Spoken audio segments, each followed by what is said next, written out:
Is expat a bad word that we want to avoid using? Let's explore that complicated and controversial topic. Welcome back to the channel.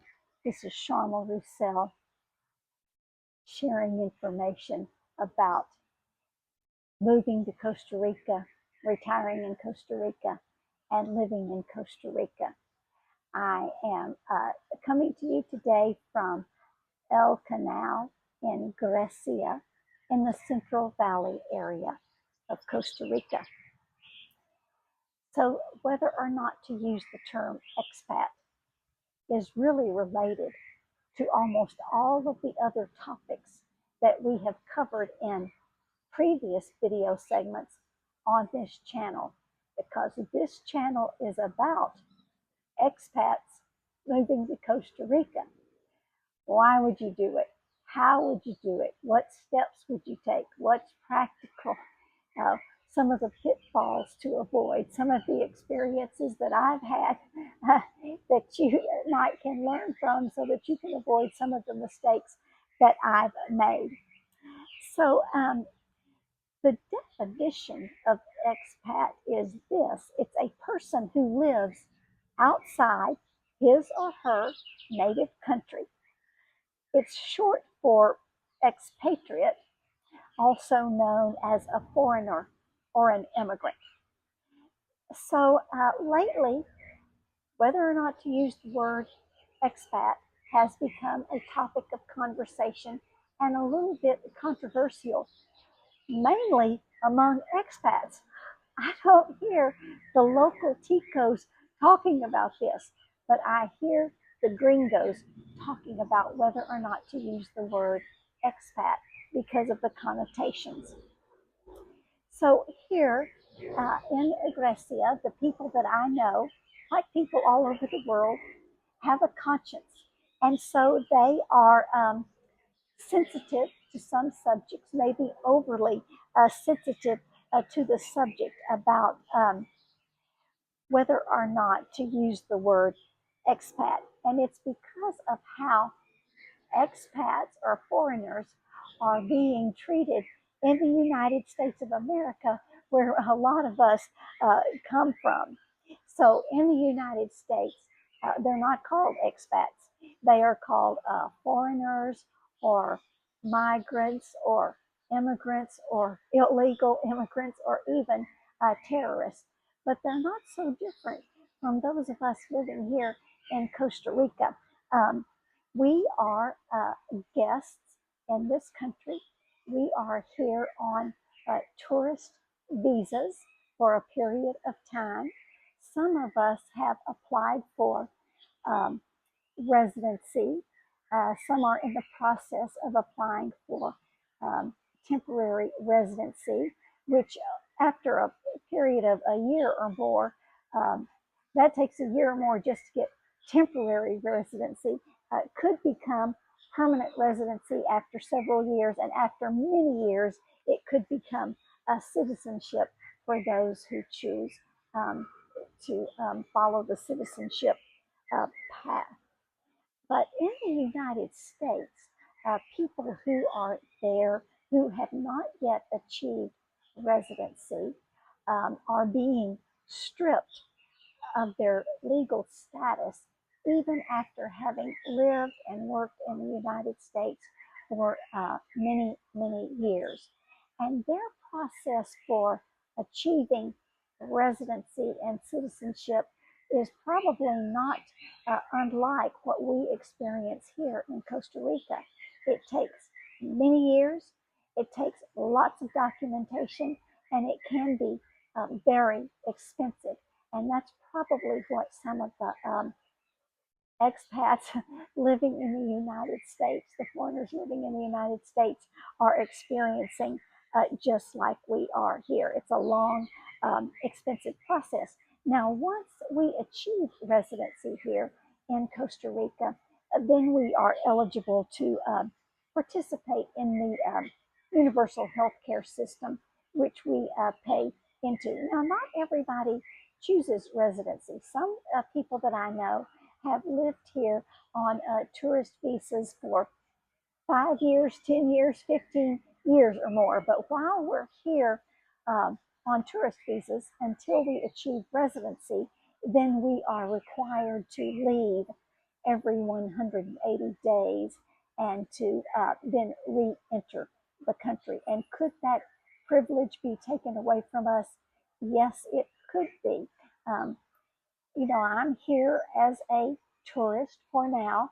Um, Living in Costa Rica. I haven't committed any crimes, so far I've been able to leave when I wanted to and come back when I wanted to. But that could change anytime.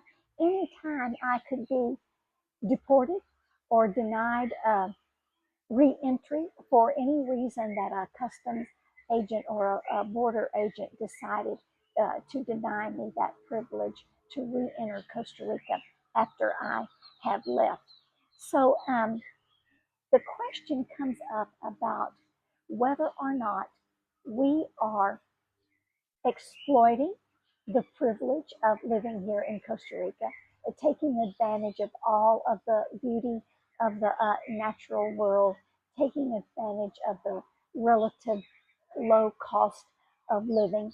And so, similarly, a lot of people who are living in the United States who went there from Mexico or Central America or anywhere else all over the world, sometimes they are accused of exploiting um, some of the things that are offered in the United States of America, some of the privileges of living in the United States of America. Although I think sometimes it's the immigrants who are being exploited because they are willing to work very hard for very low wages. They work in the factories and in the chicken houses and in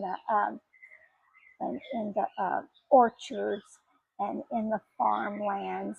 They work in hotels. They work in domestic jobs. They work in construction, and a lot of those are jobs that Americans who own companies say that they cannot find Americans to take those jobs. So that's one thing to take into consideration. So those of us who are living here are really not too different from foreigners who are living in the United States, except for one big difference. Those of us who are living here in Costa Rica who are not native Costa Ricans, we do not have jobs in Costa Rica. We are not allowed to move to Costa Rica and take a job away from a native Costa Rican. So we are living on Social Security or on our savings. Now, some people choose to come to Costa Rica and start a business and own a business, and they employ Costa Ricans. Some people are what are called digital nomads. They work from their computers from home, and that is allowed. But we are not allowed to come to Costa Rica and take a job away from a Costa Rican. Now, here in the community where I live, it's mostly Spanish speaking Ticos.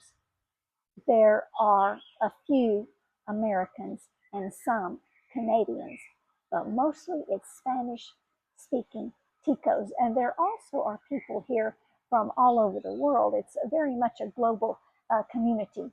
Um, but for the most part, I haven't seen that much. Well, I haven't seen any animosity at all toward Americans or Canadians. And I haven't heard the topic of whether or not to use the word expat discussed at all, but I could be very naive and living in a bubble and unaware of things that are being discussed when I'm not around. Um, so, one of the things I think that's important when you move to a foreign country is to learn the language. And we are learning Spanish here slowly but surely, some more slowly than others. But when we're out in the community and we go to restaurants, we try our best to read the menus in Spanish. And not complaining if we got it wrong, because usually it's our fault. Usually, if whatever arrives on the table is not what I thought I ordered, I don't say a word about it, because it's probably my fault, because I ordered the wrong thing, because I used the wrong words. But we're trying to use Spanish as much as we can when we're out in the community, although plenty of people speak English in Costa Rica. Most Costa Ricans learned English in junior high and high school. So we also spend money in the economy. We shop at the farmers market, the supermarkets, the retail stores. We pay for utilities. We pay for rent, and we buy houses. We go on tours and excursions, and spend a lot of money. Costa Rica's economy is very dependent on eco tourism. So, is it true that we're driving up the cost of housing? Probably. But is that something that we control? I don't think we control the cost of housing. I would very much like to pay less for rent, but I'm paying what the going cost for rent is, and I don't think that I'm in control of that at all. Um, so expat is a word that's used all over the world, because there are expat communities all over the world, and there are thousands of expat Facebook groups all over the world, and that's how people connect with each other. A couple of nights ago, I was watching some videos on YouTube about expats moving to Vietnam, Cambodia, and Thailand, and the word expat was used because that's the word that people use to search for where they might want to um, relocate to if they're thinking about moving abroad. They don't search for the word foreigners moving abroad or immigrants moving abroad. They do Google searches based on expats moving abroad. And that's how we all find each other and find expat communities that really provide a level of comfort, so that when we move to a foreign country, we can learn from each other um, the steps to take in terms of how to buy a house, or how to rent a house, or how to connect to utilities, or how to pay for utilities, where to find a veterinarian, where to get our hair cut.